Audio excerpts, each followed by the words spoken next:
Ici Radio Courtoisie, la radio libre du pays réel et de la francophonie. Vous écoutez le Libre Journal de la plus grande France, dirigé par Benjamin Blanchard. Émission préenregistrée le 2 septembre 2016, diffusée samedi 3 de 18h à 21h.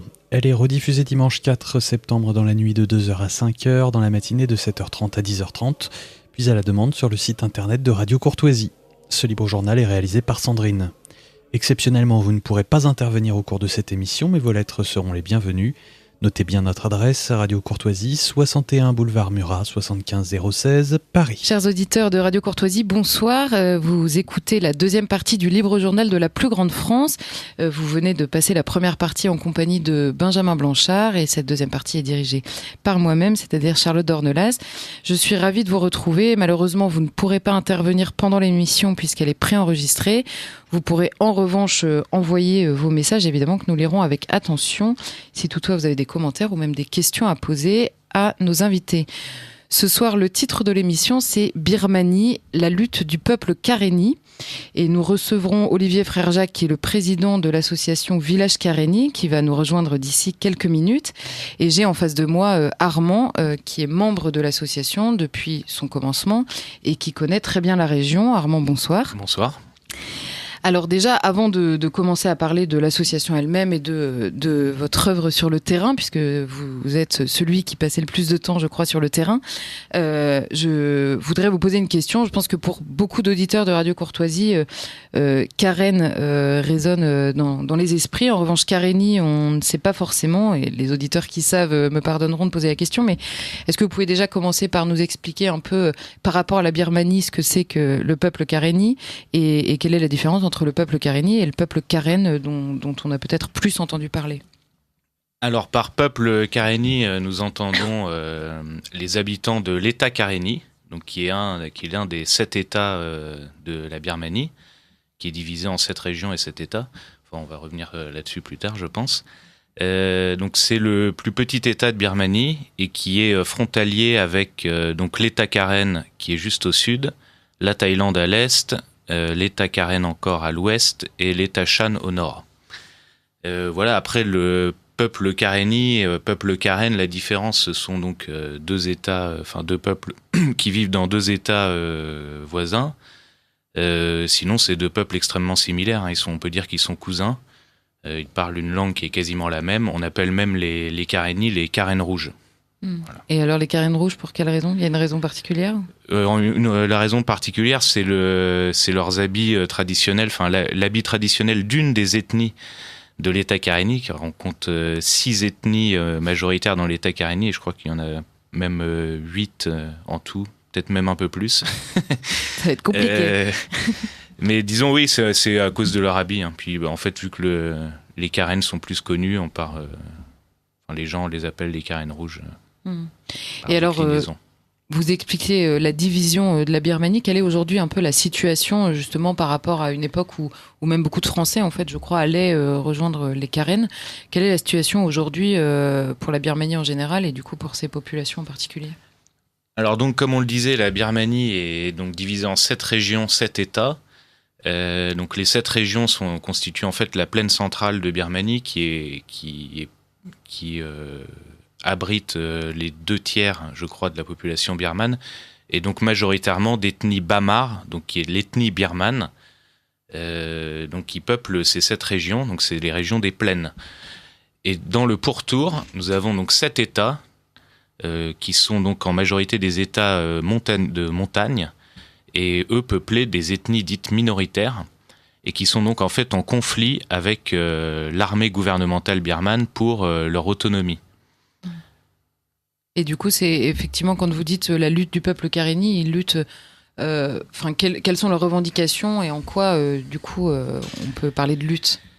Alors leur revendication, c'est en fait une certaine autonomie qui est dictée en fait par la constitution de Birmanie, qui est un État fédéral normalement, et du coup chacun des États des ethnies minoritaires doit avoir une certaine autonomie, une autonomie qui est là pas du tout respectée vu qu'ils se sont fait en fait envahir et totalement contrôlés par l'armée birmane.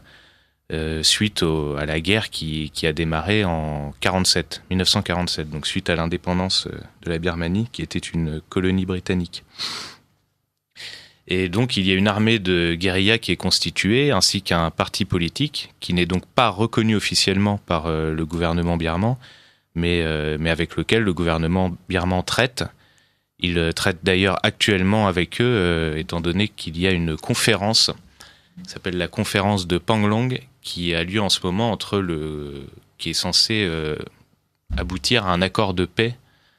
Enfin, c'est du moins leur souhait. Leur souhait officiel. Voilà, aboutir à un accord de paix et une sorte d'unité nationale pour l'ensemble du pays.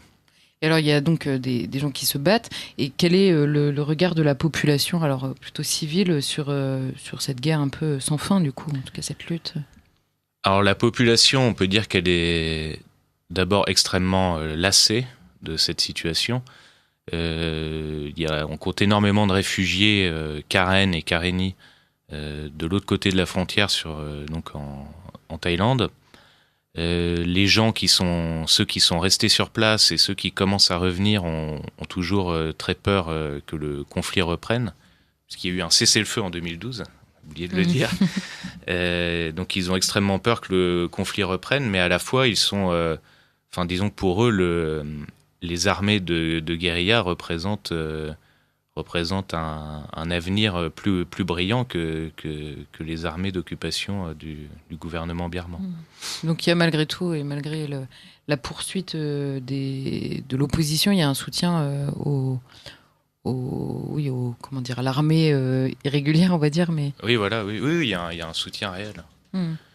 Et alors, quelle est la situation du coup humanitaire un peu dans le pays? C'est-à-dire que vous dites qu'il y a un accord de paix, c'est un pays dont on n'entend jamais parler, ici en tout cas.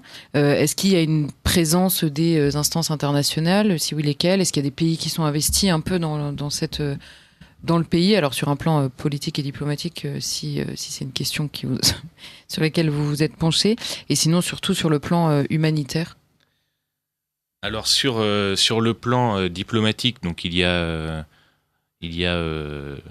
disons énormément de pression étrangère. D'une part de ce qu'on pourrait appeler un bloc occidental, pour généraliser, majoritairement donc les pays anglo-saxons que sont les États-Unis et le Royaume-Uni, et qui s'opposent, on va dire, à la Chine de l'autre côté. Donc là c'est un peu de la géopolitique à très grosse échelle, mais disons que ce sont les deux pressions qui se font actuellement sur le nouveau gouvernement birman de la dame, là, comme les journalistes occidentaux aiment l'appeler, Aung San Suu Kyi. Et alors, quelle est l'étiquette politique, on va dire, majoritaire, ou en tout cas du gouvernement actuel, bien sûr, mais la tradition, ou on va dire la culture politique dans le pays? Alors, la culture politique, elle est, donc pour ce qui est de la plaine centrale et disons de la population éduquée, ils sont donc très majoritairement défenseurs du nouveau gouvernement. Donc qui prône des valeurs démocratiques. En revanche, dans les États, dans les 7 États qui abritent les ethnies minoritaires, ce parti n'est pas du tout populaire. Et eux sont attachés à leur tradition, leur modèle, on va dire clanique. En tout cas, ils sont pas du tout sensibles aux valeurs que prône ce nouveau gouvernement. Et sur le plan religieux? Alors sur le plan religieux, donc le pays est à majorité bouddhiste, et en revanche dans les États dans lesquels nous travaillons, dans l'État Karenni dans lequel nous travaillons, il y a une forte présence de l'Église catholique qui est présente depuis plus d'un siècle, donc qui sont à l'origine des missionnaires italiens de Milan, les Pimé. Alors, nous accueillons Olivier Frère-Jacques, qui est donc le président de l'association Village Karénie. Olivier, bonsoir. Bonsoir. Alors, nous avons commencé à évoquer un petit peu la situation pour replacer un peu le terme peuple Karénie pour les auditeurs de Radio Courtoisie.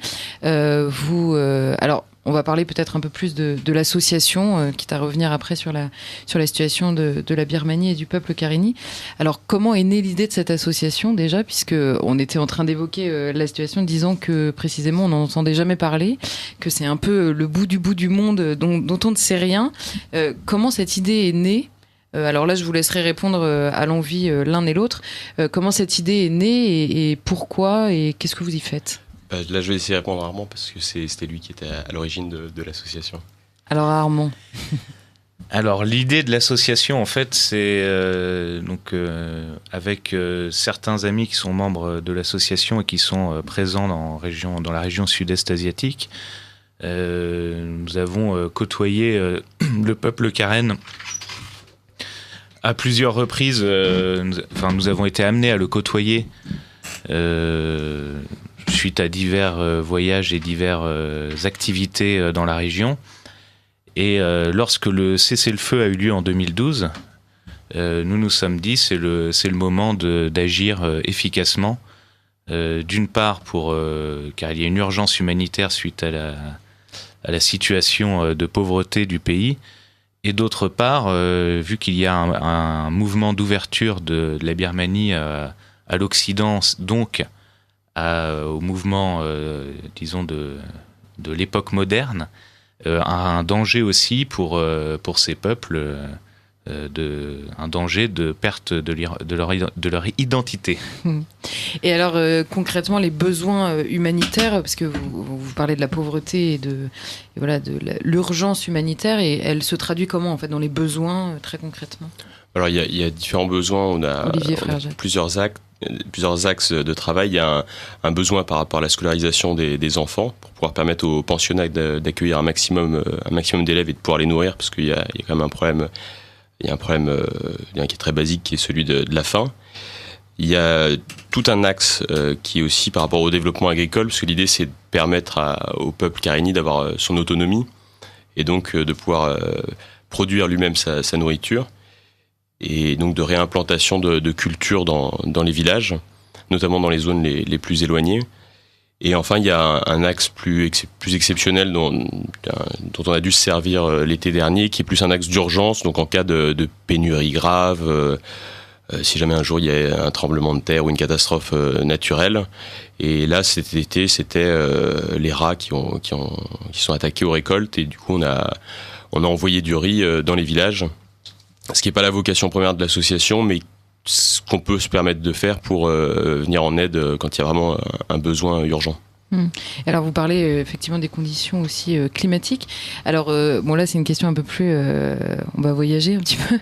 Vous revenez de là-bas l'un et l'autre. Est-ce que vous pouvez décrire un peu quand on arrive là-bas, qu'est-ce qu'on voit en fait, au niveau des paysages d'abord, et puis même après. On passera sur les cultures et traditions justement que vous avez évoqué, Armand. Mais déjà, sur le plan des paysages, qu'est-ce qu'on voit, à quoi ressemble ce pays ? Déjà, quand on arrive, il y a une sensation qui est étonnante, c'est qu'il fait très très très lourd.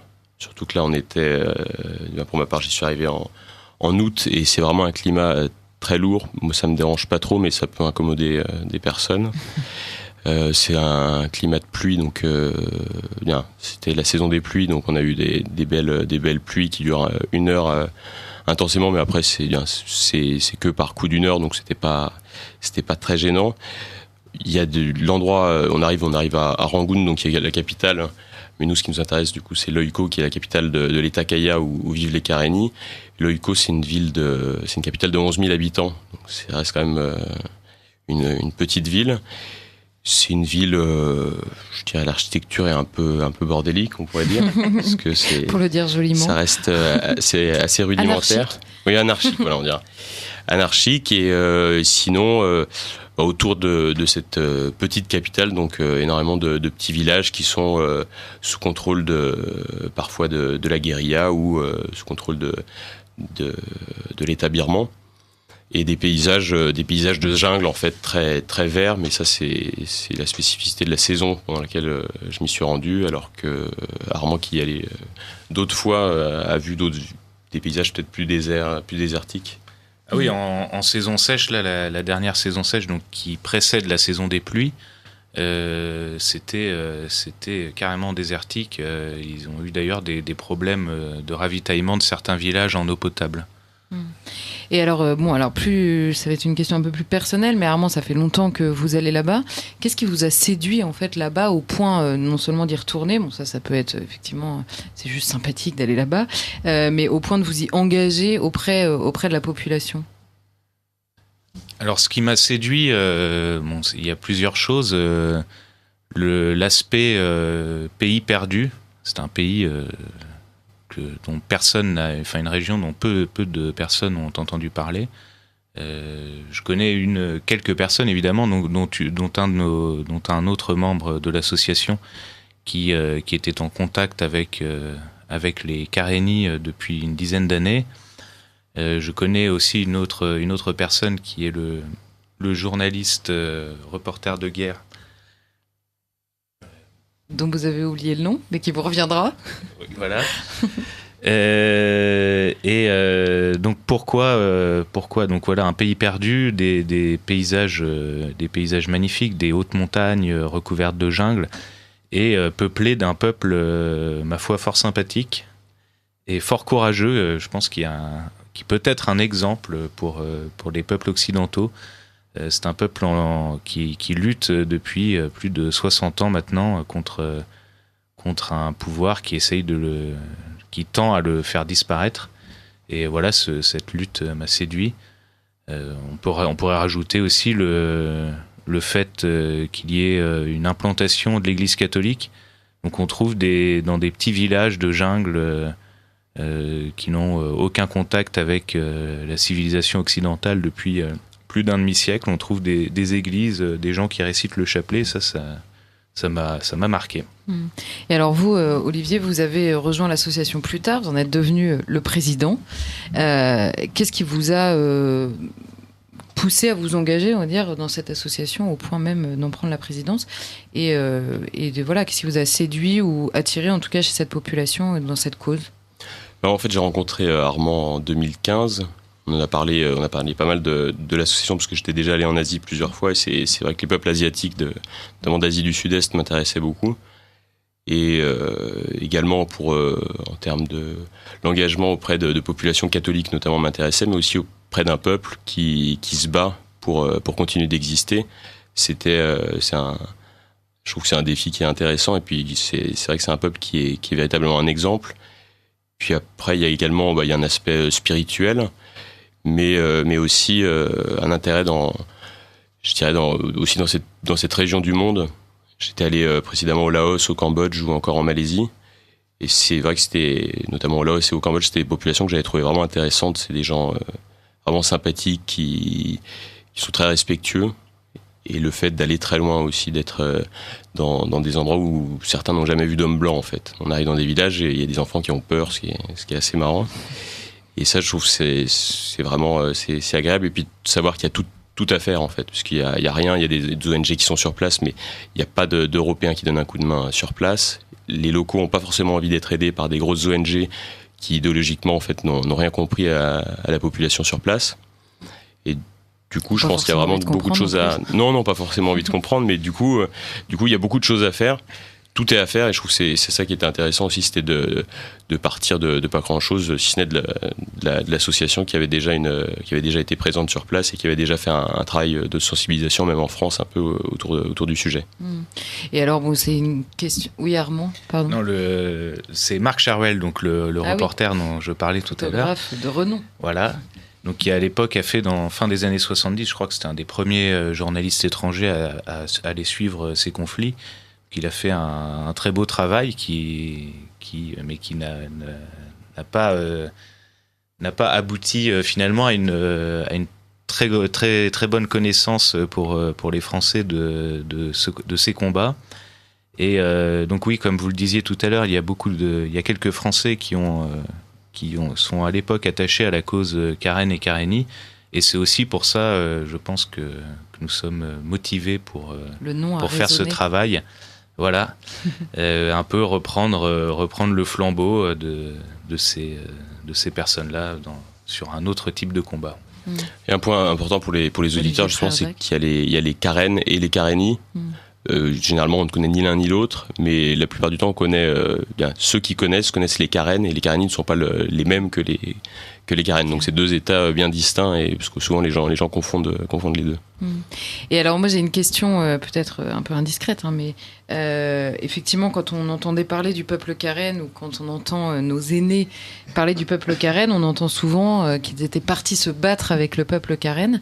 Vous êtes dans la force de l'âge. Est-ce que cette idée vous a traversé l'esprit, ou est-ce que vous avez préféré justement vous investir auprès de la population parce que le développement vous semblait plus utile, vous, en tant qu'occidentaux? De toute façon, il y a eu un cessez-le-feu depuis 2012, donc... Mais ces combattants existent toujours? Ils existent toujours, mais ils ne sont plus en guerre, ils sont toujours présents, ils contrôlent une partie du territoire, mais le conflit est plus ouvert, en tout cas plus dans la région de l'État Kayal, et il y a des conflits maintenant qui sont déplacés vers d'autres régions. Mais aujourd'hui, la guerre est pour le moment finie, en tout cas. Et les conflits sont déplacés vers l'État Shan, qui est donc voisin de l'État Karenni, où là il y a donc l'armée birmane qui se bat contre différents groupes armés qui sont eux en gros des groupes dirigés par des seigneurs de guerre qui sont les rois de l'opium. Donc ce qui pourrait nous amener à un autre sujet au niveau des Karenni. Ce qui est tout à fait respectable chez eux, c'est que les autorités donc du gouvernement irrégulier, dirons-nous, ont toujours refusé de toucher à l'opium, et ce qui est aussi une des raisons de leur très grande pauvreté et du coup de des énormes difficultés qu'ils ont dans leur lutte quotidienne contre l'armée gouvernementale. Et donc ça, c'est une des différences qu'on pourrait identifier entre les Karen et les Karenni, ou j'ai mal compris? Ah non, c'est une des différences avec l'état du Shan. En revanche, les Karen ont refusé eux aussi de toucher donc à la culture de l'opium. Après, leur état est beaucoup plus vaste et assez allongé, ce qui fait que il est plutôt fragmenté. Alors, ils sont donc pris en étau entre le gouvernement thaï et le gouvernement birman, qui sont l'un un très grand producteur et l'autre, enfin pas le gouvernement thaï, mais disons que certaines personnes en Thaïlande qui sont de très gros acheteurs de drogue. Donc, il est possible qu'il y ait des caravanes qu'ils laissent passer, peut-être qu'ils prélèvent des taxes, je ne sais pas. Enfin, disons qu'ils sont peut-être un peu plus mouillés, les Karen beaucoup moins. Et alors, Karenni beaucoup moins, pardon. Oui. Vous évoquiez tout à l'heure la présence d'ONG occidentales, ou en tout cas de grosses ONG même mondiales. Est-ce que sur le terrain, c'est des gens que vous avez été amenés à rencontrer? Vous évoquez notamment parfois, et on l'a constaté dans beaucoup de pays dans le monde, un fossé immense, ne serait-ce que culturel, en fait une non prise en compte de la dimension identitaire ou culturelle des populations qu'on vient aider. Est-ce que c'est quelque chose que vous avez constaté sur le terrain, ou est-ce qu'il y a certaines organisations avec lesquelles vous avez pu travailler ou que vous envisagez de travailler? Pour le moment, on n'a pas travaillé avec d'autres associations sur place. On ne se l'interdit pas, puisque ça pourra nous être utile, et ça pourrait être utile à la cause qu'on défend. En revanche, il y a forcément des associations avec lesquelles on ne travaillera pas par principe, puisqu'elles n'ont pas les mêmes buts que nous.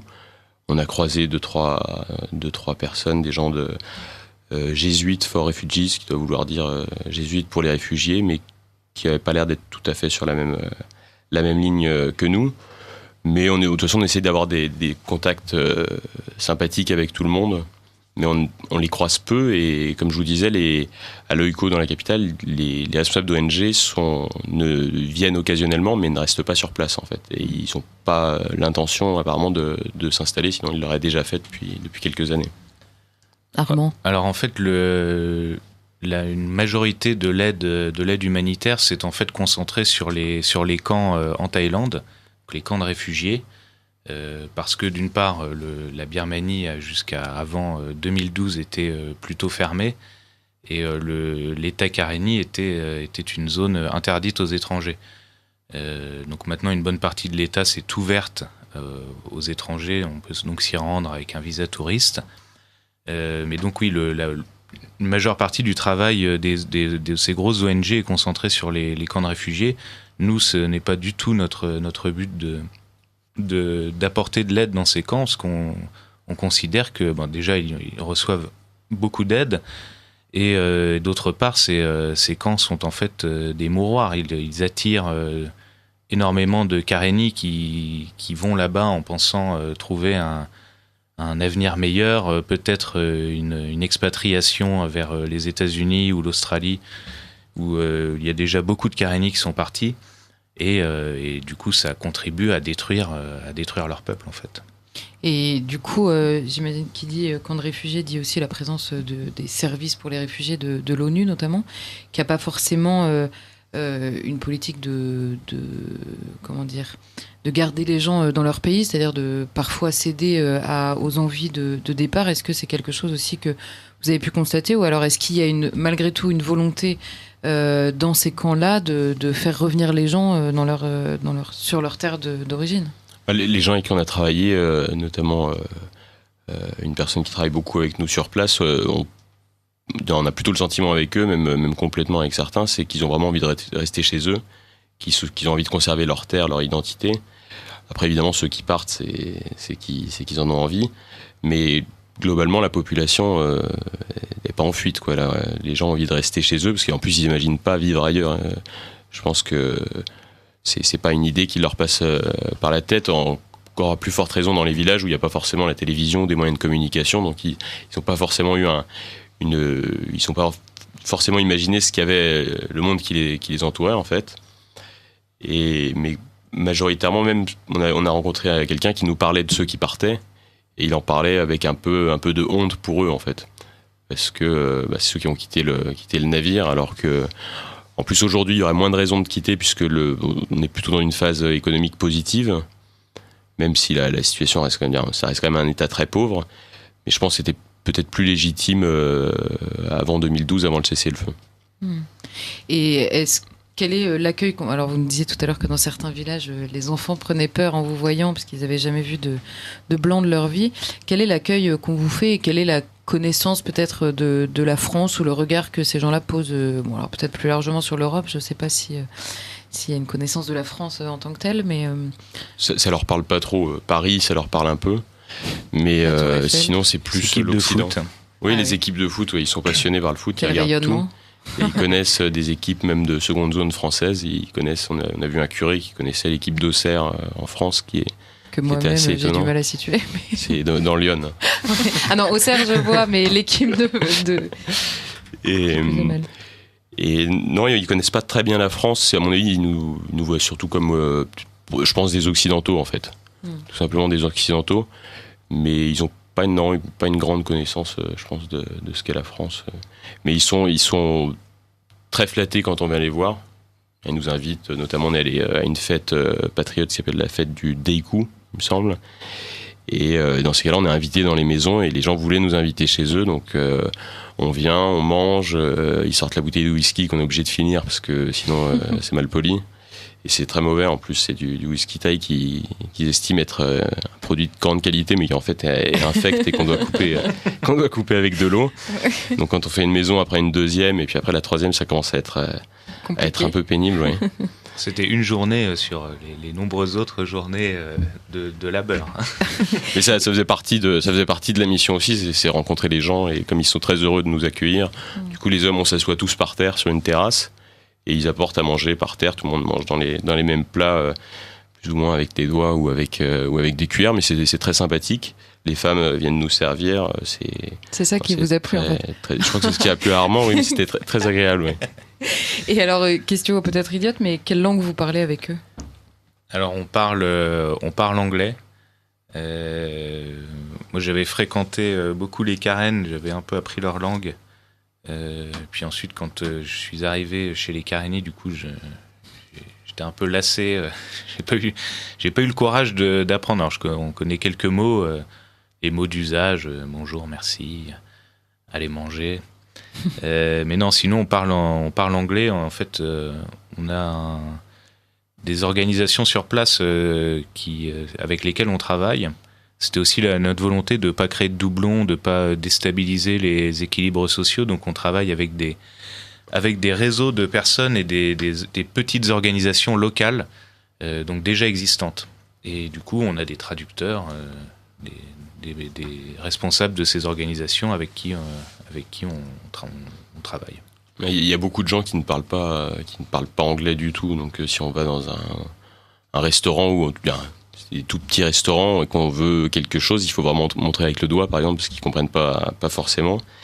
Et on n'a pas, c'est étonnant, c'est vraiment des rares pays que j'ai vu où les gens ne parlent pas du tout, beaucoup de gens ne parlent pas du tout anglais. Et ils s'en portent bien. Non, ça se passe très bien, hein. Ils sont très heureux. C'est parfois un peu compliqué pour communiquer, mais bon, même avec les mains, on peut vite faire passer une idée. Et puis il y a toujours quelqu'un sur 10 personnes, il y a au moins une personne qui parle anglais. Quand on va chez les curés ou chez les bonnes sœurs, systématiquement, il y a des gens qui parlent anglais. Et les enfants, en plus, apprennent aussi l'anglais à l'école.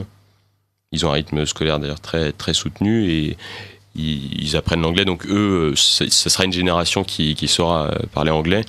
Après, le reste de la population, je pense, comme les universités ont été fermées pendant plusieurs années, quand la junte avait les pleins pouvoirs, il y a toute une génération en fait qui n'a pas eu d'éducation, disons en tout cas d'instruction, et qui de fait n'a pas appris une langue étrangère. Mais eux parlent tous deux langues, par contre, la majorité parle deux langues, donc la langue locale, le karenni et le birman. Même parfois 3 langues. Disons que dans le pays karenni, vu que, comme on l'a dit tout à l'heure, il y a plusieurs ethnies, donc même entre karenni, ils sont parfois obligés de parler birman pour pouvoir se comprendre. Alors je rappelle aux auditeurs de Radio Courtoisie qu'ils sont à l'écoute du Libre Journal de la plus grande France. Et ce soir, le thème, c'est Birmanie, la lutte du peuple karenni. Et je reçois donc pour parler de ce sujet Olivier Frère-Jacques, qui est le président de l'association Village Karenni, et Armand, qui en est un membre fondateur, en tout cas, qui était là depuis les origines de cette association. Nous essayons de découvrir un petit peu cette lutte que moi j'ignorais et ce peuple qui est largement oublié par ici. Et justement, ma question aujourd'hui, c'est, vous avez aussi un travail d'information du coup en France. Vous cherchez aussi le soutien évidemment des Français pour les œuvres notamment humanitaires que vous faites là-bas. Quel est l'accueil que vous recevez en France et l'intérêt que vous suscitez ou pas chez les Français ? Là, on a largement réactivé les réseaux sociaux sur lesquels on travaille, donc notamment pour faire valoir ce qu'on a fait sur place, pour qu'il y ait un retour auprès des gens qui nous ont donné leur confiance en nous donnant de l'argent. Et là, les choses fonctionnent très bien. Là, depuis 2 semaines, on a énormément de retours positifs, que ce soit des gens qui veulent participer, qui demandent comment ils peuvent contribuer, ou des gens qui partagent nos publications. Et les retours, ils sont assez positifs, d'autant que les gens sont intéressés de voir quelque chose qu'ils connaissaient pas du tout, parce que vraiment c'est le problème auquel on est confronté, mais qui nous permet aussi, qui fait plaisir aux gens, c'est de découvrir quelque chose de nouveau et un pays dont ils n'avaient pas connaissance. Et d'autant qu'il y a de plus en plus d'intérêt autour de la Birmanie, puisque comme le pays s'ouvre, le tourisme va inévitablement beaucoup se développer là-bas. Donc c'est le moment d'y aller pour les gens qui veulent voir ça pas encore complètement occidentalisé. Et on peut le voir notamment dans la capitale Rangoon, qui est maintenant envahie de voitures, qui est moins sympathique que des endroits reculés comme Loiko où nous travaillons. Et globalement, il y a des retours très très positifs, sachant qu'il y a un énorme travail pédagogique à faire auprès des gens pour que déjà ils situent sur une carte où se trouve la Birmanie. Une fois qu'ils ont situé la Birmanie, l'État Kaya, donc l'État des Karenni, et puis expliquer la situation sur place qui est quand même très complexe, puisque les luttes s'organisent entre, d'une part, souvent c'est un État, des organisations ethniques sur place qui sont majoritaires dans un État, qui sont opposés à la junte, qui a encore une partie des pouvoirs, qui a notamment 25% des sièges de députés de manière automatique. Et comme le changement de constitution ne se fait qu'avec 75% des voix, la constitution est bloquée. Malin, hein. Et le troisième acteur, c'est celui que tout le monde connaît, c'est Aung San Suu Kyi. C'est donc la dame de l'ONU, celle qui travaille pour les Occidentaux, qui a la double nationalité, qui est anglaise aussi également, il me semble, qui s'est mariée avec un Anglais, qui a vécu en Angleterre, et qui était la fille d'un militaire, et qui elle est revenue dans son pays, et qui porte un message de type démocratique, et qui elle joue le jeu de l'ethnie birmane, l'ethnie majoritaire, mais pas forcément le jeu des ethnies locales qui elle aspirent à plus d'indépendance. Elle incarne en quelque sorte une sorte de pouvoir jacobin qui est toujours beaucoup moins pire que la junte. Hein. Elle a beau être proche de l'ONU ou de grandes structures comme ça, c'est quelqu'un la situation est quand même bien moins pire que quand la junte détenait tous les pouvoirs. Et du coup, c'est un jeu à trois entre les pouvoirs locaux, qui n'ont pas le droit forcément les partis locaux n'ont pas forcément le droit de se présenter aux élections. Donc quand Aung San Suu Kyi dit que c'est une grande victoire pour la démocratie quand elle gagne, ce qu'elle oublie de dire, c'est que quand on n'a pas d'adversaire, c'est plus facile de l'emporter. Et du coup, c'est un jeu à trois qui se déroule là-bas de manière plus ou moins grave, puisque dans l'État Karenni, c'est moins grave, puisque maintenant la guerre est pour le moment finie. Mais dans d'autres États, c'est quand même encore la guerre permanente, en fait. Et alors justement sur cette question de la démocratie, on voit au Proche-Orient les ravages qui ont pu être faits en ce nom-là. On voit en ce moment même au Gabon, et comme on l'a vu de nombreuses fois en Afrique, que la démocratie occidentale est souvent une source de beaucoup de sang, en fait, dans ces pays-là. Est-ce que c'est quelque chose qu'il faut souhaiter demain ? Est-ce que la transition pourrait réellement se faire, une transition démocratique au sens où on l'entend, ou est-ce que cette vision assez finalement qui nécessite une individualité de la société, je ne sais pas très bien si c'est français ce que je dis, mais voilà, et est-ce que c'est plausible que demain en Birmanie, la démocratie telle que nous la concevons et telle que nous voulons l'imposer un peu partout dans le monde devienne une réalité? Armand. Alors il est possible qu'un semblant de démocratie comme ceux que nous connaissons soit mis en place. En revanche, ce n'est pas ça qui apporterait la paix en Birmanie. La paix en Birmanie viendra lorsque l'aspect fédéral du pays sera reconnu par les instances dirigeantes. Donc finalement, la problématique, un peu comme partout, est identitaire. Au final. Voilà. Oui, et en plus, nous, on a pu rencontrer nos interlocuteurs sur place. On en a eu plusieurs, notamment celui avec qui on travaille régulièrement, nous dit que lui, la démocratie, ça n'intéresse pas, quoi. En fait, c'est pas leur. On est en Asie du Sud-Est, on est à des milliers de kilomètres. Les déjà personnes, ici, ça ne les intéresse pas. Il y a beaucoup de gens qui ne se lèvent pas le matin en pensant démocratie. Même le fait d'aller voter, les gens, ce qu'ils veulent, c'est vivre entre eux. Donc avoir leur terre et leur peuple, et c'est tout. Après, le fait de pouvoir voter, d'avoir des institutions, et tout ce qui s'ensuit, les gens déjà n'ont pas eu forcément une instruction politique ou une éducation politique qui les a amenés à avoir ce genre de raisonnement. Et en plus, c'est une mentalité qui est tellement différente de la nôtre. En Asie du Sud-Est, les gens ne pensent pas du tout comme nous. Il y a toute une dimension du karma, il y a une présence très forte de l'animisme, même chez les catholiques, qui sont vraiment touchés par leur culture. Et donc pour eux, la question ne se pose pas. En fait, Aung San Suu Kyi, ça lui permet d'avoir un faire-valoir, combattre pour la démocratie. Elle est pour ça aussi, d'ailleurs. Mais elle le pense aussi. Hein. Je pense qu'elle est convaincue. Elle a fait ses études au Royaume-Uni, donc elle est probablement convaincue de ce qu'elle dit. Mais la réalité des ethnies, et notamment des Karenni, c'est que la démocratie, personne n'en a rien à faire. Et la paix ne viendra pas forcément par la démocratie, mais plus par un équilibre qui est celui que les gens feront sur place. Donc, c'est-à-dire que les ethnies puissent avoir leur autonomie, en tout cas beaucoup plus que ce qu'il y a aujourd'hui. Et alors, vous évoquiez la question de l'animisme et plus largement de la spiritualité des populations. Alors justement, comment ça se traduit en fait? Quelle place ça prend chez les gens que vous avez pu rencontrer de manière générale? Et alors, chez les catholiques en particulier, comment justement ils arrivent à mêler tout ça avec peut-être une identité qui n'est pas d'abord catholique? Les catholiques sont bien adaptés, ils n'ont aucun problème avec les animistes. parce que l'Église a toujours pris soin de comprendre les cultures locales, ce qui n'est pas forcément le cas de sectes évangélistes ou de protestants là-bas, qui eux ont voulu parfois rompre complètement avec des traditions locales, ce qui s'avère pas être un très bon calcul. Alors ce qu'il faut savoir, c'est qu'il y a 5 à 10% de catholiques, je dirais, dans l'État Carénie. C'est difficile d'avoir des chiffres, puisque eux-mêmes ne doivent pas les avoir. Et il doit y avoir peut-être 40% d'animistes. Bien, on peut dire même que tout le monde est un peu animiste, mais il y en a qui ne sont qu'animistes, et il y a aussi des bouddhistes. Et les bouddhistes, loin de l'image sympathique que peut avoir pour certaines personnes le Dalai Lama ou les petits bonhommes en orange, les bouddhistes ont souvent fait le jeu de l'État central, ont souvent été des lieux qu'on pourrait dire quasiment d'espions au service de l'État central, donc ils sont pas toujours très très bien vus, d'autant que il y a aujourd'hui des dérives dans le bouddhisme qui font qu'il y a des moines qui sont avant tout des hommes d'affaires. On a vu des photos récemment, je ne sais plus quel moine bouddhiste qui avait une Rolex, et eux profitent un peu de la population, ils vont chercher leur riz le matin, que les gens leur donnent, mais qu'ils ont quand même des gens qui, eux, n'ont pas grand-chose à manger, donc ça peut paraître un peu gênant, et ils ne sont pas toujours bien vus par le reste de la population. Mais même si leur culture a imprégné inévitablement les Carénies. Et les animistes qui sont très nombreux et qui touchent toutes les autres religions.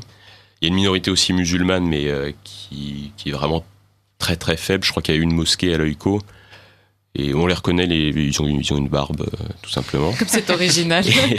Mais eux font plutôt profil bas, parce que déjà ils sont extrêmement minoritaires, et puis dans certains états de Birmanie, ils ont eu quelques déboires, notamment avec les bouddhistes qui se sont attaqués à eux par riposte des sombres affaires d'une fille qui s'était fait agresser, ou je ne sais plus exactement, et du coup il y a une riposte qui a été assez sanglante, comme ils savent faire quand même dans ces pays.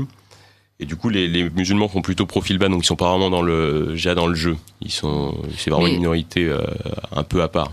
Et la présence de cette minorité est récente, ou elle est, elle fait partie du paysage depuis très longtemps? Ah non, c'est très ancien. Je crois qu'en pays Carénie, il doit s'agir de musulmans originaires de Chine.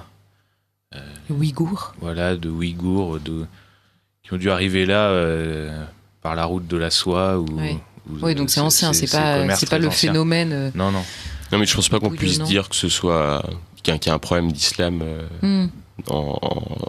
En tout cas, dans l'État Carénie, ils sont tellement minoritaires que les pays doivent être en plus un peu imprégnés d'animisme, probablement. Oui.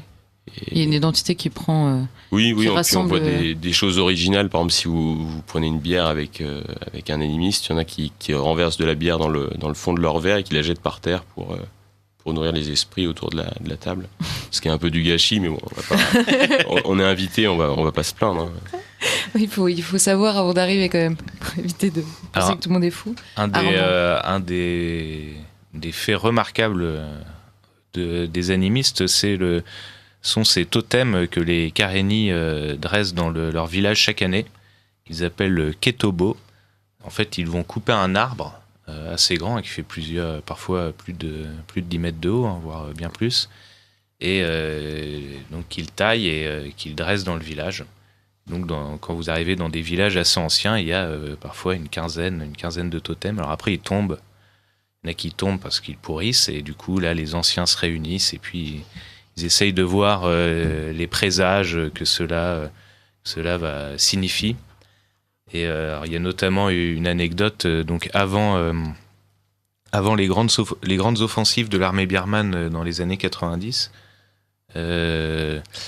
Donc dans un village, un soir, alors je ne sais pas ce qui s'est passé, mais disons que la moitié des totems se sont écroulés dans un sens et l'autre moitié dans l'autre, suite à une grosse pluie, je crois, ou quelque chose comme ça.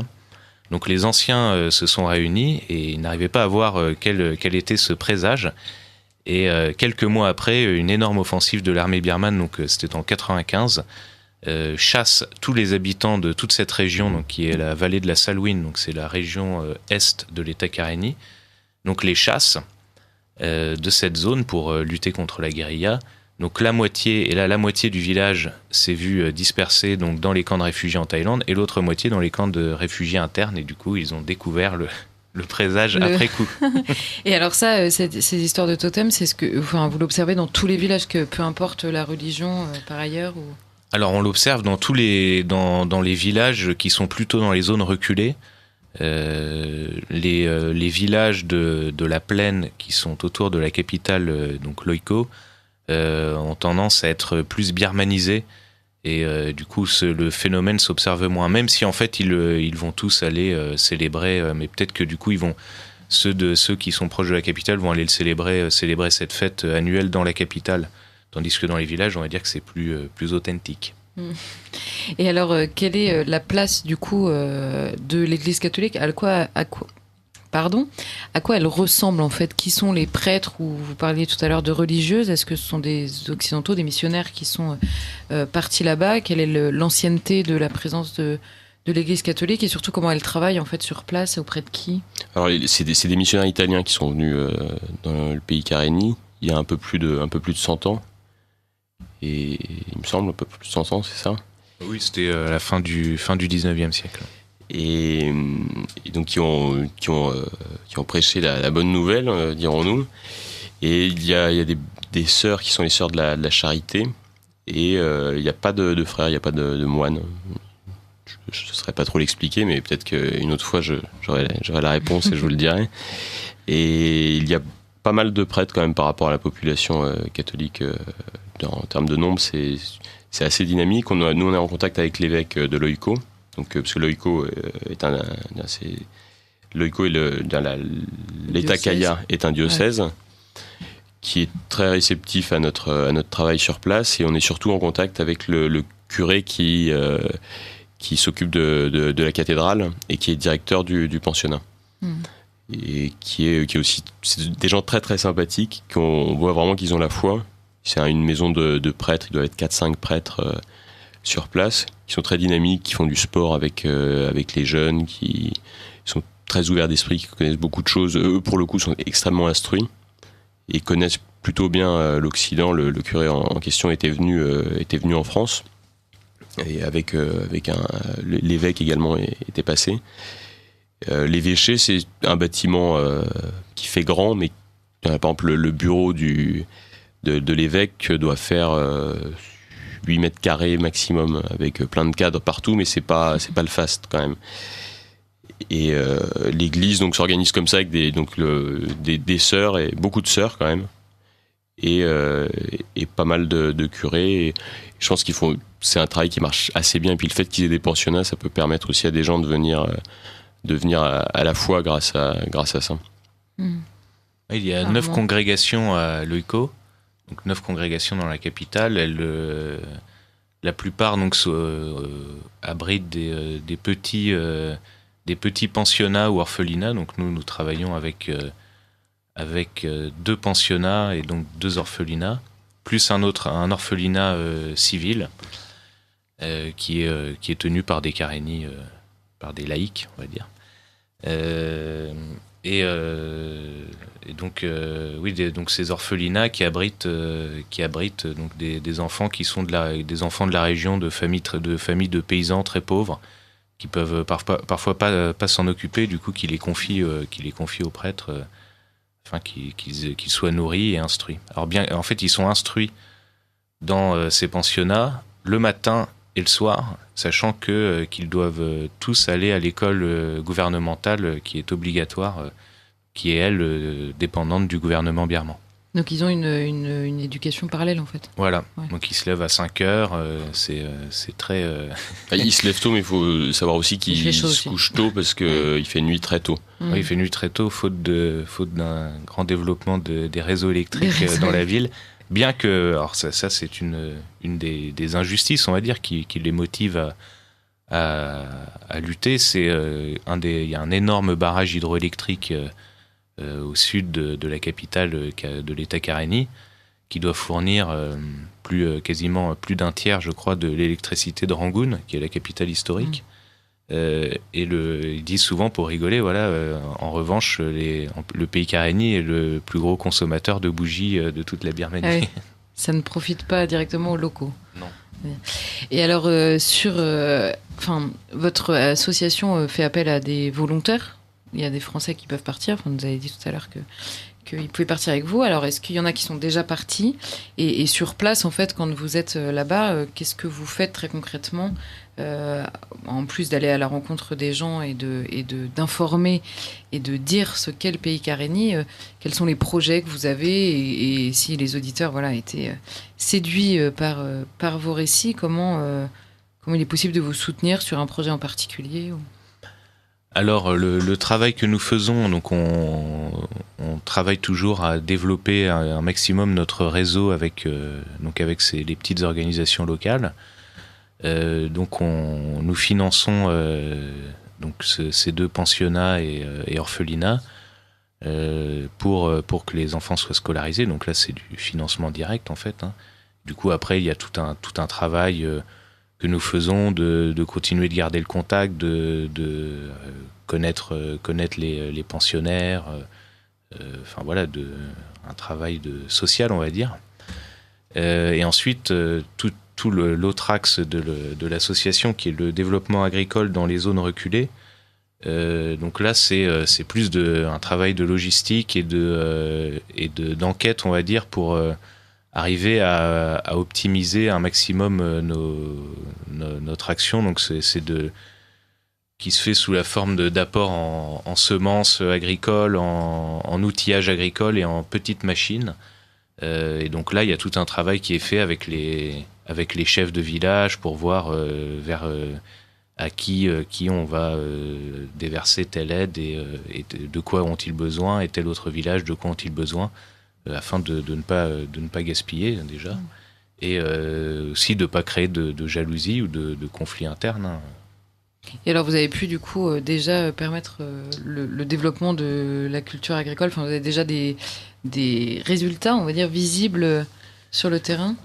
Oui, déjà, on a acheté un certain nombre de matériaux qui permettent de travailler la terre. À terme, on voudrait même aller sur place avec eux pour cultiver de nouvelles terres, ce qui va demander des compétences logistiques. Donc, on va s'adresser en France à des gens qui ont des compétences agricole, mais il y a aussi tout le besoin en outils déjà. C'est une aide agricole qui est énorme puisque il n'y a pas d'argent, donc il n'y a pas d'outils.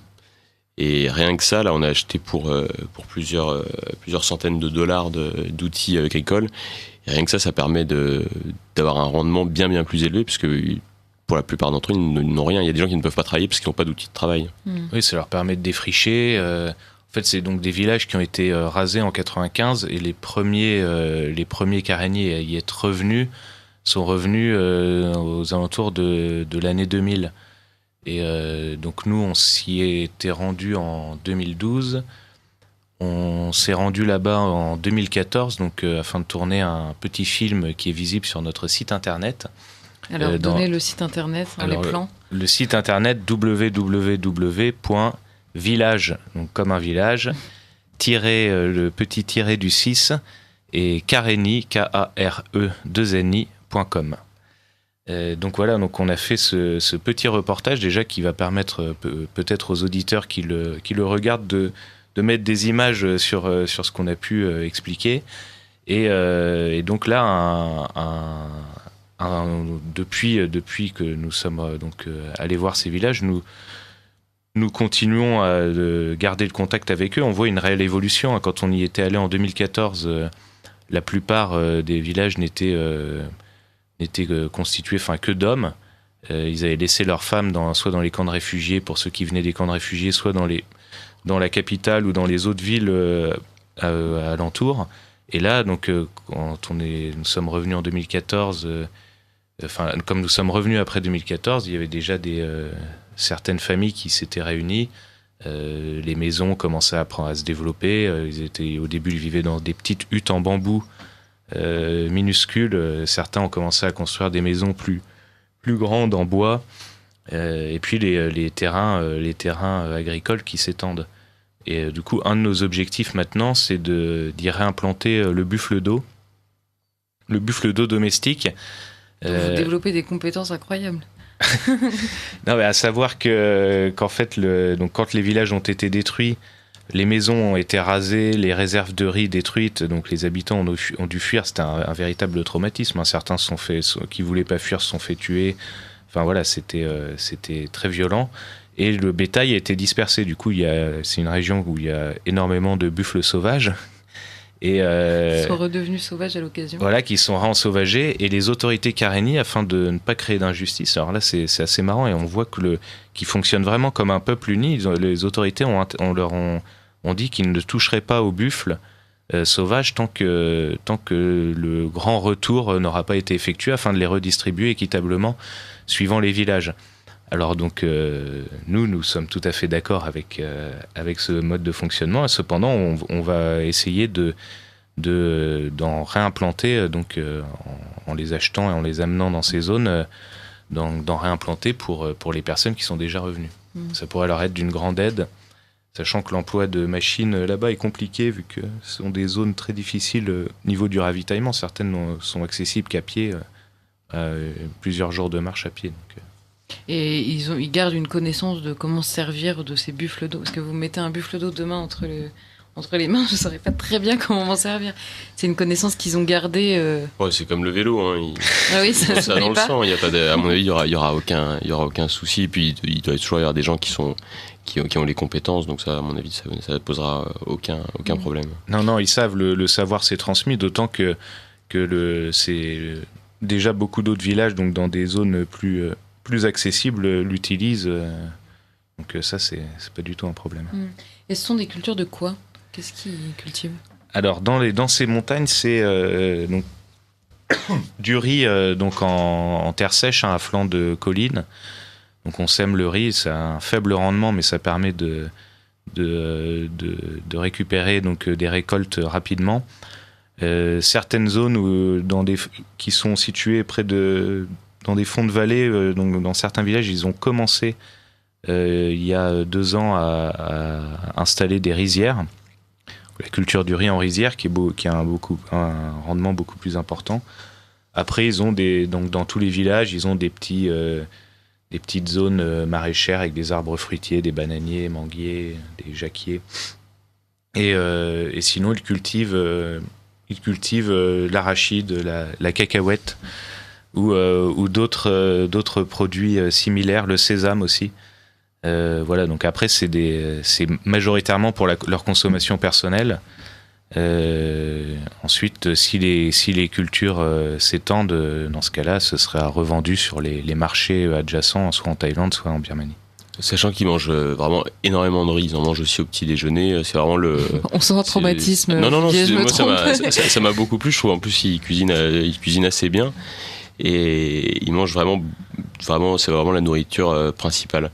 Et la viande, certaines viandes, c'est quand même plus du luxe. Moi, nous, ça nous coûte rien. Vous mangez pour moins de 5 €, vous mangez très bien et vous pouvez même boire un peu, ce qui est très sympa. Sauf le whisky, on a bien compris. Oui, voilà. Ouais. Mais du coup, ils mangent essentiellement ça. Il y a un point qui est très agréable à voir par rapport à d'autres pays comme le Cambodge, qui a subi l'arrivée des Occidentaux.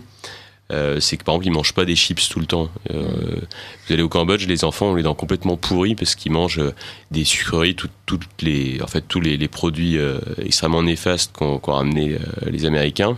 Et ce qui fait qu'ils sont des gens qui sont en mauvaise santé parce que tout ça c'est quand même mauvais. Et ils ont les dents pourries. Bon là ils ont les dents pourries pour d'autres raisons, c'est qu'ils prennent du bétel. Parce que ça, c'est quelque chose aussi qui est intéressant à savoir, c'est qu'en fait, il y a plus de 50% de la population qui prend du bétel. Le bétel, c'est une noix qui est entourée dans une feuille et qui mâche toute la journée, en fait. Ça permet de rester bien, une sorte de chic qui permet de rester bien éveillé. Et ça sent C'est-à-dire c'est pas plus violent que la cigarette, hein, mais par contre, c'est très très répandu dans toute la Birmanie. On les voit, mâcher cette chic de bétel à longueur de journée, puis du coup cracher un jus rougeâtre qui fait des petites marques partout sur le sol, et qui a tendance pour les personnes qui mâchent beaucoup de bétel de leur faire des lèvres et des dents, des lèvres toutes rouges, des gencives rouges écarlates et des dents toutes noires. Et des dents qui tombent aussi, donc c'est pas... Et ça a une odeur de liquide vaisselle en plus. Vous penserez à nous en rapporter Et c'est plus de 50% de la population. Je pense que ça deviendra un problème Si le pays connaît un développement important, ça deviendra un problème sanitaire majeur. Les gens fument pas mal aussi, des cigares birmans. Donc voilà, pour les habitudes alimentaires, il y a de la bière là-bas qui s'appelle la Myanmar Beer, qui est très bien. Ah. Et sinon, ils boivent de l'eau, donc quand on y va en tant qu'occidentaux, il faut faire très attention parce que c'est quand même pas exceptionnel en termes d'hygiène. Donc il faut parfois puisque nous sommes de faibles êtres. Oui, et puis ils ont aussi des jus de fruits qui sont très bons. C'est un pays qui est charmant aussi pour sa gastronomie, ce qui est agréable quand même quand on est français d'arriver dans un endroit où on peut quand même se nourrir tout en faisant attention aux piments aussi qui peuvent être très très forts. Oui, ça j'en ai fait expérience une fois. Ils boivent aussi du thé et ils font du vin de riz. Donc dans certaines régions de l'État Karénie, c'est pas partout.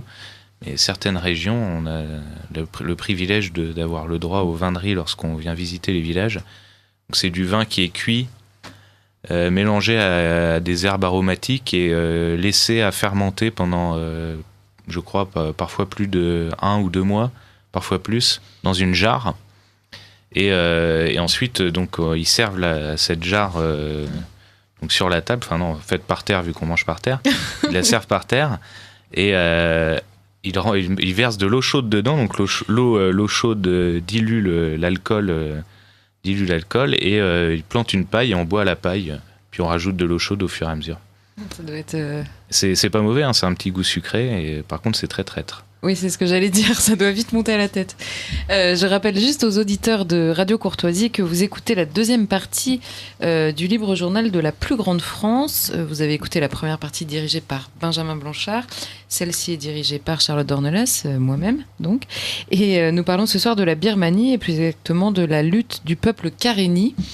En Birmanie, donc, en compagnie de Olivier Frère-Jacques, qui est le président de l'association Village Karéni, et d'Armand, qui est un membre qui se rend très régulièrement sur le terrain, qui connaît la région très bien et qui est à l'origine notamment de cette association.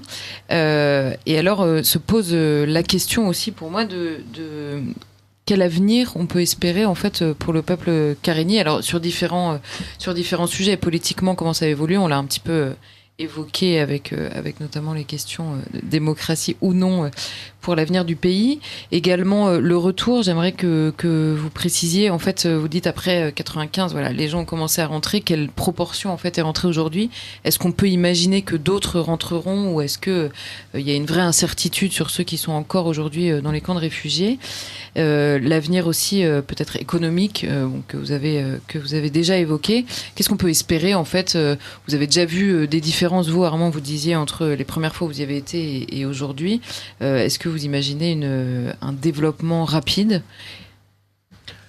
Alors un développement rapide, je ne sais pas. Si tant est qu'un développement rapide soit bon pour ces peuples-là. Bah nous vu qu'on a quand même un petit côté idéaliste. C'est bien. Ce qu'on espère pour eux, c'est qu'ils demeurent un peuple libre dans la jungle. Après, concernant le retour des réfugiés, en fait, c'est un vrai problème. Et pour les autorités Karéni elles-mêmes, en fait, on a vu il y a un mouvement qui s'est créé dans les camps de réfugiés en Thaïlande, poussé par le gouvernement thaï et par des ONG, notamment l'UNHCR, qui est donc le service pour les réfugiés auprès de l'ONU.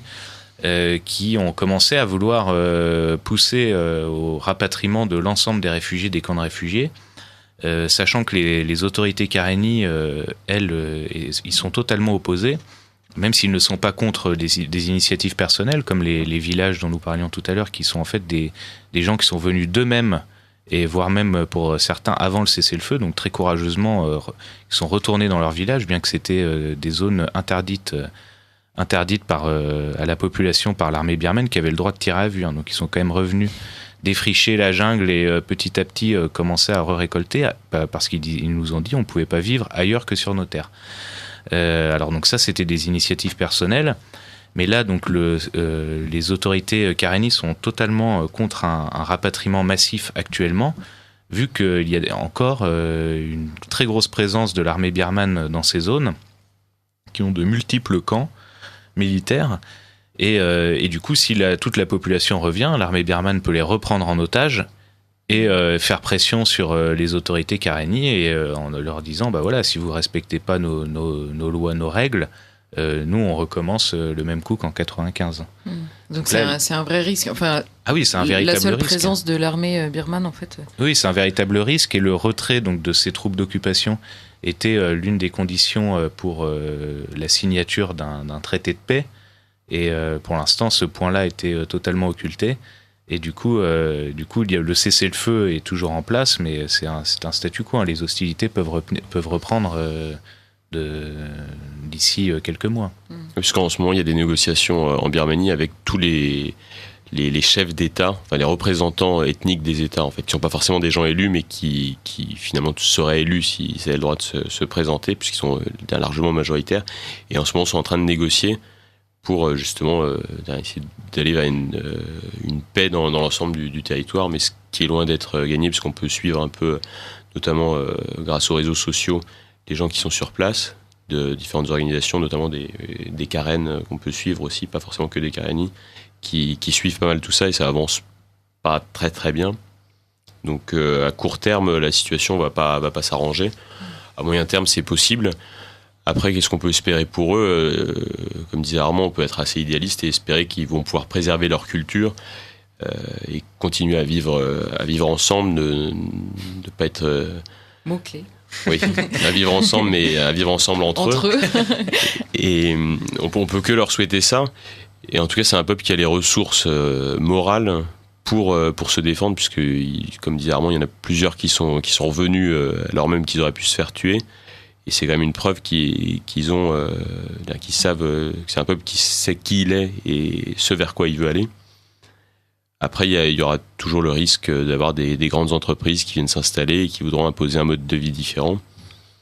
Et c'est ce qui est à craindre. Mais nous, notre objectif en aidant sur place, notamment en aidant les structures catholiques sur place, c'est aussi d'accompagner dans un éventuel progrès, d'accompagner la défense d'un certain mode de vie et d'une identité. Donc quand on travaille même avec le pensionnat civil, c'est des gens qui en fait veulent défendre leur identité. C'est pourquoi ils refusent souvent de travailler avec les ONG qui ne leur parlent, en fait, qui ont un discours qui ne leur parle pas forcément, même s'ils n'essayent pas de leur imposer des choses iniques comme la théorie du genre ou des choses comme ça. J'allais pas y venir, mais j'avais rencontré quelqu'un qui travaillait justement au service des réfugiés de l'ONU et qui m'avait raconté qu'il s'était retrouvé dans des camps en Birmanie précisément de réfugiés et qu'on lui avait demandé très sérieusement d'aller enseigner aux petits-enfants du camp de les initier à la théorie du genre. Ah oui, c'est dans les programmes. Hein. Il y a même dans les camps de réfugiés Karenni des associations féministes qui se sont montées, ce qui est totalement aberrant quand on connaît un peu les structures. Oui, Olivier nous a raconté déjà qu'elle venait servir à table et que les féministes doivent s'étouffer. Mais... La Birmanie est comme dirigée par une femme. C'est vrai. Et oui, voilà, ça a créé des problèmes. Hein. Par exemple, des personnes qui étaient soit parties combattre avec la guérilla, soit par exemple comme les personnes dont on parlait tout à l'heure qui sont retournées pour tenter de redévelopper leur village dans les zones de guérilla, donc passer plusieurs mois dans la jungle, ensuite revenaient et puis là leur femme leur disait tu ne t'occupes pas assez de moi.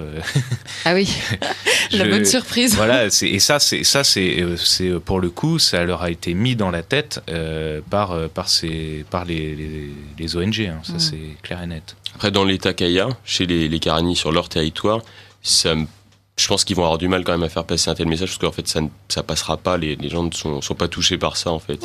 Parlez-en à vos grands-parents. Ça a été plus vite. Après, c'est une mentalité asiatique qui est quand même très particulière. Et je suis pas sûr que ça marchera très très bien. Dieu les en préserve. Hein. Et est-ce que, alors vous disiez tout à l'heure que sur l'aspect alimentaire, en tout cas l'identité est préservée, sur l'aspect des traditions apparemment aussi, les religions se préservent aussi les identités, ce qui n'est pas toujours le cas partout. Est-ce qu'il y a des menaces, visibles ? Alors vous avez évoqué rapidement la présence d'entreprises étrangères, par exemple, ou de multinationales qui pourraient s'installer. Est-ce que c'est un risque ? Est-ce qu'il y en a déjà ? Est-ce que c'est un risque que voilà, il y a des entreprises qui commencent à avoir des vues ou qui pourraient être intéressées par cette région? Alors, il y a des entreprises qui sont intéressées, mais pour l'instant, concernant l'État Karenni, je crois qu'il n'y a pas d'entreprise occidentale. C'est plutôt les Chinois.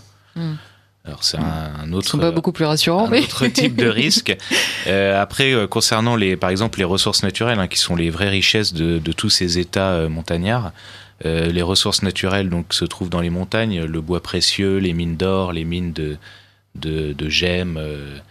Il y a dans l'État Karenni un des plus gros gisements de tungstène au monde, donc qui est exploité, qui est tenu par l'armée birmane.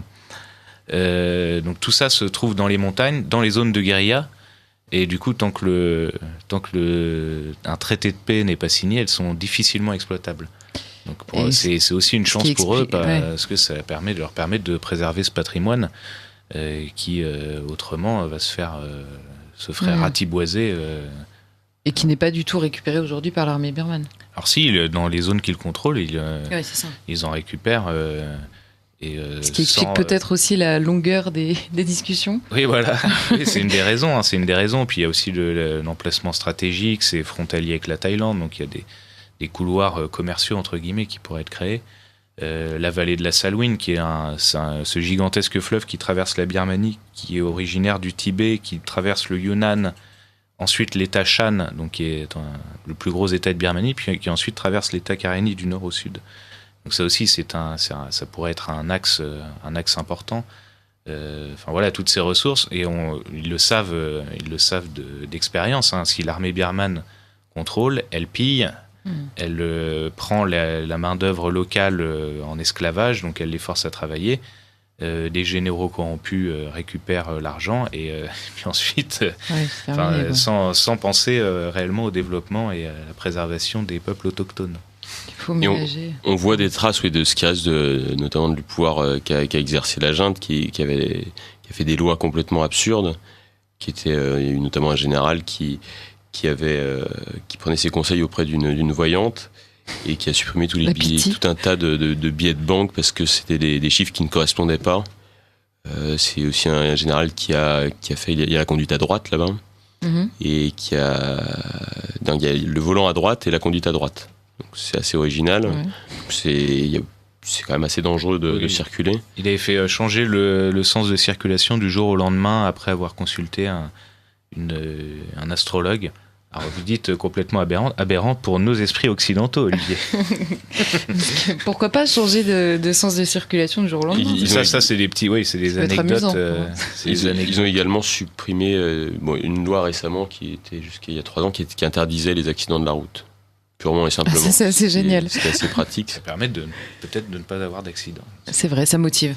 Ça dépend de la punition qu'il y a derrière. Et alors, la question que je me pose un peu, c'est alors déjà quel est le rôle de la Thaïlande en fait qui est à côté? Est-ce qu'elle intervient un peu dans le débat et dans quelle mesure? Alors la Thaïlande, elle est membre de l'ASEAN, qui est une sorte de un peu que l'Union européenne, on va dire. C'est une organisation qui facilite les rapports commerciaux entre ces différents pays, bien qu'ils, contrairement à l'Union européenne, ils aient, eux, bien gardé chacun leurs frontières en place et leur monnaie. Donc la Thaïlande fait énormément de commerce avec la Birmanie. Ils exportent beaucoup en Birmanie et importent notamment l'électricité et le gaz qui est produite en Birmanie. Après leur rôle politiquement, la Thaïlande a toujours eu très peur de l'armée birmane, une armée gigantesque, je crois quasiment 500 000 hommes, et qui ont une véritable expérience de la guerre, vu qu'ils la font depuis la Seconde Guerre mondiale. Du coup, la Thaïlande a très peur. Alors, c'est pour ça qu'elle a toujours plus ou moins aidé les ethnies rebelles, entre guillemets, que sont les Karen, les Karenni, les Shan.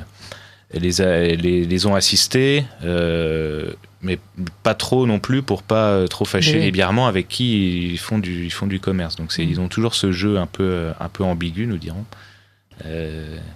Et est-ce qu'il y a une coordination justement entre toutes ces ethnies qui luttent chacune de leur côté, mais est-ce qu'elles arrivent à lutter ensemble aussi contre l'omniprésence ou l'oppression en tout cas que pourrait exercer ou tenter d'exercer l'armée birmane aujourd'hui ? Alors elles se sont organisées, alors il y a, je crois qu'il y en a déjà eu plusieurs, alors il y a des tentatives, mais en tout cas toutes les ethnies rebelles parlent entre elles, même certaines s'échangent, font des échanges au niveau de leurs troupes pour des entraînements, donc il y a un tout petit peu de coordination, mais après le gouvernement birman a toujours réussi à ne jamais attaquer sur 3 fronts différents, 2 oui.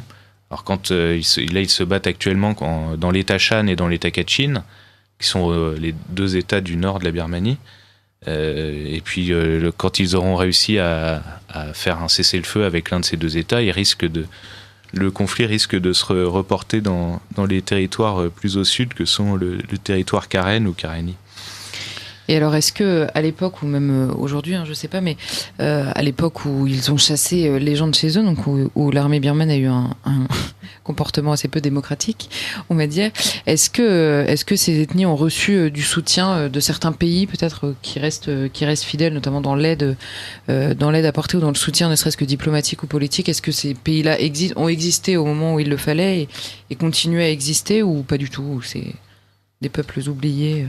Non, on peut dire qu'ils sont quasiment oubliés. Il y a peut-être eu un peu de soutien moral, voire matériel, mais alors c'est à des doses homéopathiques, je pense. Ouais. Et alors, une autre question, alors là, qui est plus sur votre engagement à vous. On a... il y a l'association SOS Chrétien d'Orient qui tient une place importante dans cette émission, donc avec laquelle les auditeurs sont habitués d'en entendre parler. Pardon, ma phrase n'est pas du tout française, mais je pense que tout le monde l'a comprise. Et voilà, se pose parfois la question aussi de se dire pourquoi partir si loin alors qu'il y a beaucoup de choses à faire déjà ici. En quoi vous vous sentez, alors je ne sais pas si vous allez pouvoir répondre ou si ma question est complètement farfelue, mais en quoi vous vous sentez aussi français ou défendre ce que vous êtes en vous engageant dans cette association, et ce qui pourrait être une réponse qui pourrait motiver aussi les auditeurs de Radio Courtoisie à défendre, ou à soutenir cette association. En quoi elle a sa place aujourd'hui en France? Ça rejoint un peu une critique qu'on a eue de temps en temps sur les réseaux sociaux. C'est pas une critique. Non, mais de ma part. On a bien vu derrière la question. Qui rejoint une critique, on nous dit pourquoi vous avez les idées à l'autre bout du monde, vous avez qu'à les aider les gens en France. Bon, déjà, les gens qui nous disent ça, ils savent pas ce qu'on fait en France, oui. Premièrement. Et ensuite, si on veut aider les gens ailleurs, on fait ce qu'on veut aussi. C'est vrai. Déjà, on fait ce qu'on veut. C'est une bonne réponse. Et ensuite, si on s'est intéressé, en tout cas moi, je pense que Armand partage aussi, c'est qu'on a, au-delà d'être français, d'être européen, d'être ce qu'on est, on a une vision de l'homme et une vision de l'homme et comment il doit évoluer dans son milieu naturel, sur son territoire. Et moi, quand je vois des gens comme les Karenni qui veulent coûte que coûte rester chez eux, défendre leur famille, leur identité, leur terre, je me dis que je suis certainement plus proche de leur combat que beaucoup de gens chez moi. Après, c'est pas pour ça que je vais aller me mélanger avec eux. Moi, j'y vais pour les aider. Vous n'allez pas devenir Karenni, Olivier, rassurez-nous. Absolument pas. C'est pas pour ça que je voudrais c'est pas pour ça, oui, que je vais aller me mélanger avec eux, que je veux m'installer chez eux. Mais c'est un combat qui peut être le nôtre ici. Le costume traditionnel vous irait bien, pourtant. Ouais, une petite robe, ce serait pas mal. Et c'est, oui, du coup, je peux que défendre le combat du peuple Karenni, puisque c'est un combat que j'estime qu'on doit mener aussi en France. C'est un combat exemplaire même, je rajouterais. Voilà, donc pourquoi aller les aider? On rappellera qu'une partie de notre travail est aussi de faire connaître cette cause, aussi d'une part parce que c'est un moyen d'être soutenu, mais de faire connaître cette cause et qui est à notre sens exemplaire, et puis tout l'aspect d'aventure, on va dire, qui n'est pas, qui fait partie de notre culture française. Et alors il reste quelques minutes seulement. Je rappelle aux auditeurs de Radio Courtoisie que nous parlons de la Birmanie et de la lutte du peuple Karenni. Vous avez dit beaucoup trop de mots que je n'ai pas compris, de noms de villes, ça m'a retourné la tête, j'arrive plus à parler français. Donc de la lutte du peuple Karenni en Birmanie. Est-ce que vous pouvez rapidement représenter votre association qui s'appelle donc Village Karenni pour les auditeurs qui nous auraient rejoints, qui vous auraient écouté avec passion et qui voudraient savoir ce qui vous a amené ici ou sur le sujet des Karenni. Donc quelle est cette association, quelle est son œuvre? Alors Village Karenni, c'est une association donc, qui est française, qui agit c'est Olivier en territoire. Frère Jacques, le président, qui vous parle. Qui agit dans l'état Kaya, qui est l'état de l'ethnie Karenni. Il y a une grande majorité ethnique Karenni. L'objet de l'association, c'est d'aider les Karenni dans leur développement à partir de 2 éléments principaux, la scolarisation et l'aide aux écoles, notamment aux écoles catholiques, mais pas seulement. 2 écoles catholiques, une école civile, bien laïque, on dira. Et donc ce premier point. Le deuxième point, c'est le développement agricole, c'est aider dans leur développement les Karenni à avoir leur autonomie agricole pour qu'ils puissent tout simplement pouvoir subvenir à leurs besoins par eux-mêmes. Et un troisième point qui est l'aide d'urgence qu'on peut apporter en cas d'intempéries, de problèmes, notamment de problèmes d'alimentation, s'il y a des grands problèmes de famine, par exemple, comme on a eu cet été des villages qui n'avaient plus de riz, on en a envoyé. Et donc c'est le troisième élément qui fait notre action sur place. L'association à moyen terme voudrait avoir un représentant sur place en permanence, au moins en Birmanie, pas forcément directement dans l'État Kaya, mais qui pourra s'y rendre facilement. L'association est en pleine expansion, en fait, on se développe beaucoup sur les réseaux sociaux, on essaie de faire parler au maximum de nous, c'est pour ça qu'on est venu ce soir. Et le but aussi dans les mois à venir, c'est d'emmener 6 à 8 volontaires maximum pour Noël dans l'État Karenni, donc dans l'État Kaya, puisqu'on a été invité, l'évêque nous a proposé de nous loger dans l'évêché, donc ce qui permettra à des gens de voir comment ça se passe sur place, d'aider d'un côté les curés et d'un autre côté les sœurs à s'occuper des enfants pendant cette période de Noël, puisqu'il y en a beaucoup qui ne rentrent pas chez eux, puisque évidemment ça coûte cher, et puis il y en a qui habitent très loin, et puis il y en a aussi qui n'ont pas de parents. Donc c'est les projets à court terme. Et enfin il y a le projet qui nous tient aussi beaucoup à cœur, c'est vraiment le projet agricole dans les zones reculées. Donc avec la réimplantation notamment d'animaux là-bas, comme en parlait Armand tout à l'heure. Et un petit mot, Armand, pour finir sur les espoirs. Quel est l'intérêt en fait de vous soutenir, c'est-à-dire ce que vous pouvez attendre dans la région dans les années qui arrivent. En fait, en quoi le soutien à votre association pourrait changer la vie de ces gens sur place? Alors il y a déjà une raison très simple, on a oublié de le dire, c'est que on est la seule organisation étrangère, on va dire, à travailler sur place. Alors je ne parle pas des sièges des grosses ONG des quelques grosses ONG qui sont dans la capitale, mais je parle vraiment de l'action dans les villages reculés, où pour le coup nous sommes les seuls à avoir à la fois mis les pieds et apporter une aide qui ne soit pas venue des Karenni, du peuple Karenni eux-mêmes, quoi. Donc ça, c'est une des raisons. Une des autres raisons, c'est peut-être notre vision basée uniquement sur le peuple Karenni, c'est-à-dire que nous on n'a pas vocation à partir aider toute l'Asie du Sud-Est. On se concentre sur ce peuple et on essaye d'y développer un réseau de personnes de confiance avec qui travailler, et du coup on a ce qui nous permet d'optimiser un maximum l'aide qui est apportée. Voilà.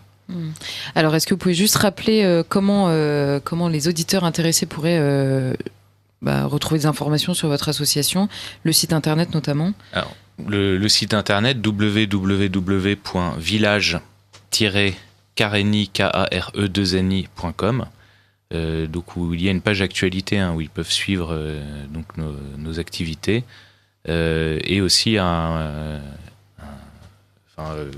toutes les informations, sociaux, les films que nous avons pu produire, des photos, des textes. Et il y a une page Facebook également et un compte Twitter. Parfait. Je vous remercie d'être venu parler de la lutte du peuple Karenni en Birmanie ce soir. Je remercie les auditeurs de Radio Courtoisie qui nous ont suivis toute la soirée et je leur dis à très bientôt pour un nouveau Libre Journal de la plus grande France.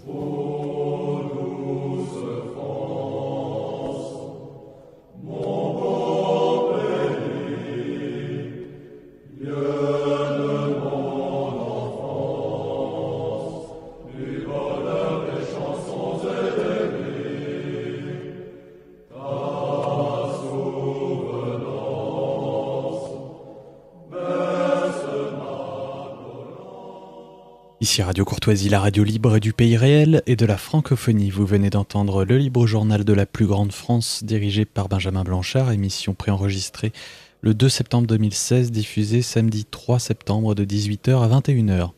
Elle est rediffusée dimanche 4 dans la nuit de 2h à 5h, dans la matinée de 7h30 à 10h30, puis à la demande sur le site internet de Radio Courtoisie. Ce Libre Journal a été réalisé par Sandrine. N'oubliez pas que Radio Courtoisie est une radio culturelle associative. Afin de sauvegarder une indépendance absolue, Radio Courtoisie refuse toute ressource publicitaire. Radio Courtoisie ne vit que grâce à ses auditeurs. Aidez-nous à demeurer libres, adhérez à notre association. Pour cette année, la cotisation minimum est de 40 €. Envoyez votre chèque à Radio Courtoisie, 61 boulevard Murat, 75 016 Paris, ou réglez avec votre carte bancaire sur radiocourtoisie.fr. Si vous le désirez, nous pouvons vous faire parvenir un enregistrement de ce Libre Journal. Commandez le CD-ROM pour le prix franc de port de 9 € ou 6 € seulement si vous êtes adhérent de notre association. Je vous rappelle notre adresse, Radio Courtoisie, 61 boulevard Murat, 75 016 Paris.